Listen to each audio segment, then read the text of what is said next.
que l'or. Michel. Le thème de la prédication qui est proposé par Porte Ouverte, c'est « Notre foi est-elle plus précieuse que l'or ?» Et on verra pourquoi. Et c'est basé sur la première épître de Pierre au chapitre 1, versets 1 à 9. C'est bon ?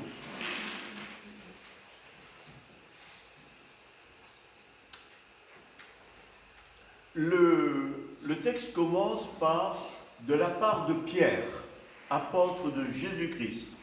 Alors tout le monde connaît Pierre, il faisait partie des disciples de Jésus-Christ, et Pierre a reçu de la part de Jésus le statut spécial de fondateur de l'Église. Jésus lui a dit « Tu es Pierre, et sur cette pierre, je bâtirai mon Église. » Il lui a dit aussi « Paie mes brebis », autrement dit, nourris spirituellement les brebis de l'Église. Mais il va aussi lui dire une prophétie qui le concerne personnellement. Jésus lui a dit, en vérité, je te le dis, quand tu étais plus jeune, tu mettais toi-même ta ceinture et tu allais où tu voulais. Mais quand tu seras vieux, tu tendras les mains et c'est un autre qui attachera ta ceinture et te conduira là où tu ne voudras pas. Et l'auteur de ce texte, qui est Jean, ajoute, il dit cela pour indiquer par quel mot Pierre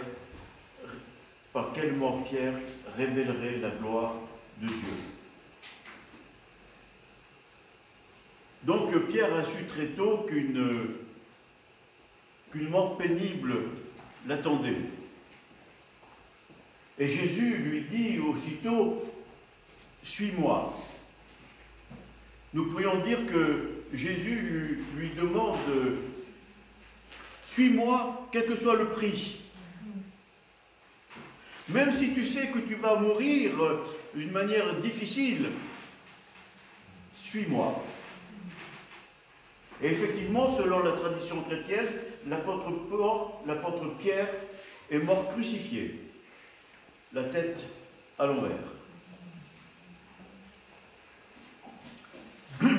Cette lettre a été écrite donc par Pierre, qui sait qu'il va être persécuté, à l'église d'Asie mineure, qui correspond à la Turquie actuelle.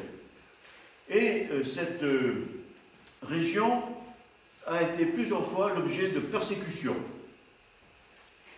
Et donc, le but de cette épître, c'est de préparer l'Église, de préparer les chrétiens à tenir bon pendant l'épreuve. La solidarité du Christ, des chrétiens entre eux, est une des forces de l'Église. C'est ce que nous sommes en train de faire en ce moment, frères et sœurs.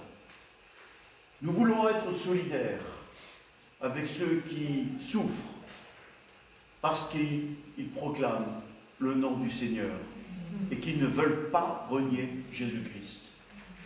Si un membre souffre, tous les membres souffrent avec lui. Est-ce que c'est notre cas? Si un membre est honoré, tous les membres se réjouissent avec lui, selon 1 Corinthiens chapitre 12, verset 26. Michel, quelle est la raison de l'épreuve? Conformément à la préscience de Dieu le Père est conduit à la sainteté par l'Esprit afin de devenir obéissant. Vous avez été choisis. Tout à l'heure, on a dit au cours de la louange que chacun d'entre nous, nous avons été choisis. Nous avons été, chacun d'entre nous, choisis par Dieu. Nous sommes des enfants de Dieu. Dieu nous a choisis. Il nous a mis à part. Dieu nous aime, mais il veut que nous arrivions à la sainteté. Il veut pour cela que nous soyons obéissants, conformément à la préscience de Dieu le Père, puisqu'il nous a choisis bien avant même la fondation de la terre, et conduit à la sainteté par l'Esprit, afin, quoi? De devenir obéissants. Il y a quelques semaines, j'étais préoccupé par un problème d'ordre personnel, et j'étais en train de désobéir. Et le Seigneur m'a ramené, il m'a dit, tu dois être obéissant. Tu dois obéir. Et souvent, l'épreuve, souvent la souffrance par laquelle nous pouvons passer, c'est « je veux que tu reviennes sur le bon chemin, que tu apprennes l'obéissance. Quoi que ça coûte, des fois, c'est difficile. Je veux que tu apprennes l'obéissance. »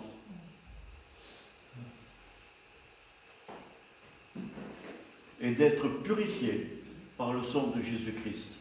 Et nous allons voir tout de suite après comment on est purifié. Michel? Cela nous amène à nous poser deux questions concernant ce que nous venons de dire. À quel niveau je positionne le curseur dans la confiance que je mets dans la puissance de Dieu? Quand tout va bien, quand je suis assis sur ma chaise ou dans mon fauteuil, que tout va bien, je peux chanter, je peux louer le Seigneur. Mais quand je passe par l'opposition, qu'on se moque de moi à cause de ma foi, que je souffre, à quel niveau je mets le curseur vis-à-vis de ce que je crois dans la capacité de Dieu de venir ou m'aider, ou me purifier, ou me fortifier, ou me mettre sur le bon chemin. Est-ce que ma foi va me permettre d'accepter l'épreuve que je subis? Ou bien est-ce que je suis en train de fléchir? Quelle est la valeur de mon engagement vis-à-vis du Seigneur quand je souffre, quand il y a de l'opposition? C'est pas facile de répondre à cette question. C'est pas facile. Et même, on peut dire, « Oh Seigneur, moi, il n'y a pas de problème, je ne te renierai jamais. » On ne peut pas dire cela. On ne sait pas par où on peut passer. Mais il y a une chose que je sais, frères et sœurs, parce que je l'ai entendu. C'est qu'au moment où tu es dans la souffrance, au moment où tu es dans l'épreuve, au moment où tu es dans la fournaise, au moment où tu es comme les trois amis de Daniel, dans la fournaise, ou dans la fosse au lion, le Seigneur te donnera la force qu'il faut pour résister. Amen. Il te donnera la foi qu'il faut. Il va te donner la paix, alors que normalement tu ne devrais pas avoir la paix. Aujourd'hui, tu ne peux pas répondre à cette question, mais au moment où tu passeras par cette épreuve, tu auras la réponse. Frères et sœurs, ayons toujours ça en tête. Suivant. Attends, excuse-moi, reviens. Béni soit Dieu, le Père de notre Seigneur Jésus-Christ, conformément à sa grande bonté, il nous a fait naître de nouveau. Alors, béni soit Dieu, le Père. Pourquoi? Parce qu'il nous a fait naître de nouveau. Ça, c'est la nouvelle naissance. D'accord? Et lorsque nous avons donné notre cœur au Seigneur, nous sommes nés de nouveau. C'est le passeport qui nous permet d'entrer dans le royaume de Dieu lorsque nous passerons de l'autre côté. Il nous a fait naître de nouveau. La deuxième chose, Donc, il nous a fait de nouveau à travers la résurrection de Jésus-Christ. C'est grâce à la résurrection de Jésus-Christ que nous sommes sûrs que tout ça va arriver, pour une espérance vivante. Tout à l'heure, pendant la louange, on a parlé de l'espérance. Et l'espérance du chrétien, c'est que le Seigneur va revenir un jour. L'espérance du chrétien, c'est qu'un jour on sera avec le Seigneur. L'espérance du chrétien, c'est qu'on sera dans le royaume de Dieu. L'espérance du chrétien, c'est qu'on sera dans la gloire du Seigneur. L'espérance du chrétien, c'est qu'on sera tous au ciel. Est-ce que tu as cette espérance ce matin? Amen. Est-ce que, quand ça va mal, tu dis, moi, mon objectif, c'est pas sur terre. Tout va passer. Vous avez vu ces bombes qui tombent sur les maisons en Ukraine? Toute une vie de travail, d'épargne, anéantie. Les cyclones qui passent sur les maisons des États-Unis, tout s'en va. Un tremblement de terre, tout s'en va. Il n'y a rien que tout ce que nous ferons ici-bas sur terre restera. À part les œuvres bonnes que Dieu a préparées d'avance, pour lesquelles il veut nous les confier lorsque notre cœur est sensible à sa volonté. Et ces œuvres, nous allons les retrouver au ciel. Frères et sœurs, c'est magnifique. Ça fait partie de l'espérance. Et en plus que ça, pour un héritage. Il y a un héritage qui nous attend au ciel. Et cet héritage, il ne se détruit pas. Il n'est pas souillé. Il ne perd pas son éclat. Il nous est réservé dans le ciel. Et Seigneur, je veux attendre cet héritage. Je sais que tu l'as préparé pour moi. Tu as préparé une maison pour moi même. Tu as dit dans les évangiles. Et Seigneur, je suis dans cette attente. Vous êtes gardés par la puissance de Dieu au moyen de la foi pour le salut prêt à être révélé dans les derniers temps. Michel? C'est ce qui fait votre joie. Ah! On parle de persécution, on parle de souffrance, et puis là, on parle de joie. Même si maintenant, puisqu'il le faut, dit l'apôtre Pierre, le Seigneur ne nous a jamais dit que nous ne passerions pas par la souffrance. Il n'a jamais dit ça. Puisqu'il le faut. Vous êtes pour un peu de temps attristé, joie attristé, joie triste, par diverses épreuves. Pour un peu de temps, vous pouvez être attristé. Michel? Mes frères et sœurs, Jacques va appuyer sur le clou là. Frères et sœurs, considérés comme un sujet de joie. Ah bon? Il redit la même chose. La persécution, la souffrance, les épreuves, sujet de joie. Il m'est arrivé de faire une étude biblique et il y avait donc des personnes là, je leur ai dit, ben voilà, j'ai apporté des ciseaux parce que Jacques s'est trompé. Il ne sait pas ce qu'il voulait écrire. Alors on va couper ce verset dans notre Bible parce que il n'est pas inspiré ce verset. Ben sinon, il est inspiré. Il est inspiré. Mes frères et sœurs, considérés comme un sujet de joie complète, les diverses épreuves auxquelles vous pouvez être exposés. Quand je passe par l'épreuve, c'est un sujet de joie. Bon. Sachant que la mise à l'épreuve de votre foi, il y a l'explication là, produit la persévérance. C'est la gymnastique de notre corps. si je ne fais pas de gymnastique, si je ne fais pas d'efforts, je m'encroute. Et dans notre vie spirituelle, c'est la même chose. Et le Seigneur, de temps en temps, eh bien, il est obligé de nous bousculer pour que notre vie spirituelle progresse. Et peut-être que nous avons besoin justement d'être éprouvés pour replonger nos regards dans la parole de Dieu que nous avons oublié de faire de plus en plus. Nous avons peut-être besoin d'être bousculés par le Seigneur pour revenir à des temps de prière. Et comme le psalmiste, nous pouvons dire « Seigneur, viens à mon secours !»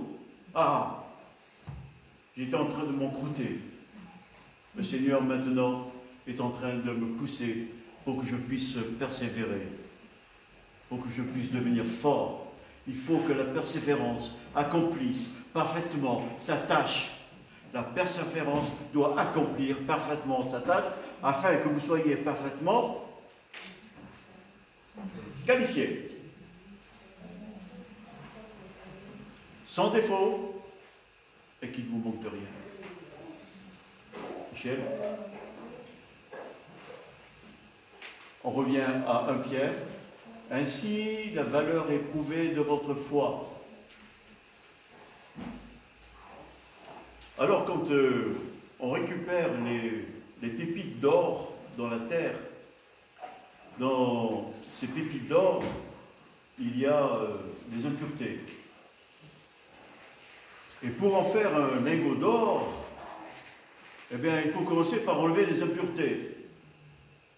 Et pour cela, il faut passer l'or dans un creuset où on va faire monter la température. La température va monter, monter, monter. Il faut arriver à 1000 degrés. Et lorsque la température sera montée à 1000 degrés, l'or va fondre. Et tout ce qui est impur va monter, remonter, monter jusqu'en haut. Et alors, à ce moment-là, il suffit d'enlever les impuretés. Et l'or qui reste est un or pur.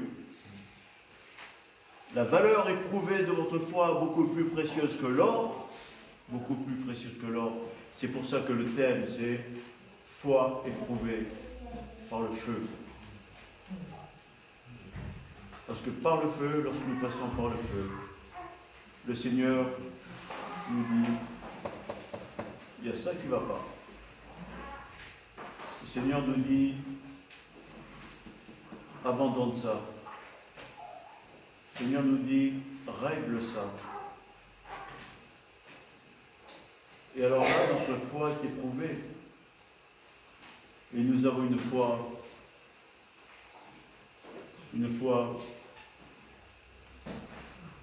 qui va vers la sainteté, qualifiée. La valeur éprouvée de votre foi, beaucoup plus précieuse que l'or qui est périssable et que l'on soumet pourtant à l'épreuve du feu, aura pour résultat la louange. Une foi éprouvée a pour résultat la louange. Parce que le Seigneur met en nous une paix extraordinaire. Lorsqu'on est obéissant, lorsqu'on le laisse faire dans notre vie, et ça peut passer par l'épreuve, ça peut passer par la souffrance, lorsqu'on le laisse faire, eh bien, il nous donne une paix extraordinaire et on a envie de le louer. Et à ce moment-là, nous pouvons glorifier le Seigneur. Et lorsque le Seigneur apparaîtra, je ne sais pas si le Seigneur va venir dans notre vivant, mais voilà, nous serons à l'Église, sainte, pure. Michel? Ceci nous rappelle ce que dit Job. Vous vous rappelez que le diable a dit à Dieu, ah oui, mais s'il te bénit, c'est parce que tu bénis tout ce qu'il fait. Alors, Dieu lui a dit à Satan, bien, tu peux je le remets entre tes mains, tu peux faire tout ce que tu veux, sauf ne touche pas sa vie. Et donc, le diable va envoyer toutes sortes d'épreuves contre Job. Et à un certain moment, il va dire, cependant, Dieu sait bien quelle voie j'ai suivie, qu'il me passe au creuset de l'or. J'en sortirai pur comme l'or, car j'ai toujours suivi la trace de ses pas, j'ai marché sur la voie qu'il a prescrite, je n'ai pas refusé d'obéir à ses ordres, j'ai fait plier ma volonté pour obéir à ses paroles. Quel témoignage de la part de Job, qui a tenu bon malgré les attaques du diable. Michel. Ainsi, la valeur éprouvée de votre foi, la valeur éprouvée de votre foi par l'opposition, par la souffrance, par la persécution, aura pour résultat la louange, la gloire et l'honneur lorsque Jésus apparaîtra. Vous l'aimez sans l'avoir vu. C'est notre situation, n'est-ce pas? Nous aimons le Seigneur sans l'avoir vu. Nous avons décidé de suivre le Seigneur sans l'avoir vu. Nous aimons le Seigneur sans l'avoir vu. Et cela, c'est par la foi. Vous l'aimez sans l'avoir vu, vous croyez en lui sans le voir encore, et vous vous réjouissez d'une joie, encore la joie. Et vous vous réjouissez d'une joie indescriptible et glorieuse, parce que vous obtenez le salut de votre âme au prix de votre foi. Voilà donc les quelques paroles que Pierre adresse à l'Église qui est en train de persécuter, qui est en cours de persécution. Mais il va ajouter quelque chose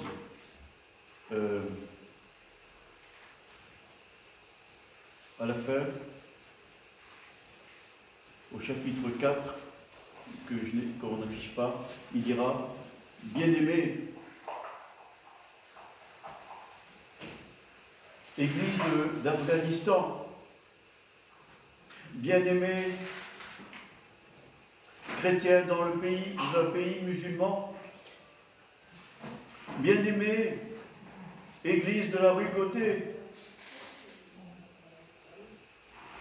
ne soyez pas surpris. Ne soyez pas surpris comme d'une chose étrange, ce qui vous arrive. Ne soyez pas surpris de la fournaise qui est au milieu de vous pour vous éprouver. Au contraire, réjouissez-vous de la part que vous avez aux souffrances de Christ, afin que vous soyez aussi dans la joie et dans l'allégresse lorsque sa gloire apparaîtra. Que le Seigneur vous bénisse, frères et sœurs. Soyez pas surpris. Soyez pas surpris si vous passez par la fournaise. Au contraire, réjouis-toi. Parce que tu participes à la souffrance du Seigneur. Et tu verras sa gloire. Tu seras dans la joie. Que le Seigneur bénisse l'Église d'Afghanistan. Que le Seigneur vienne au secours des chrétiens dans les pays musulmans. Que le Seigneur nous aide dans notre témoignage de tous les jours, cette semaine. Amen. Amen.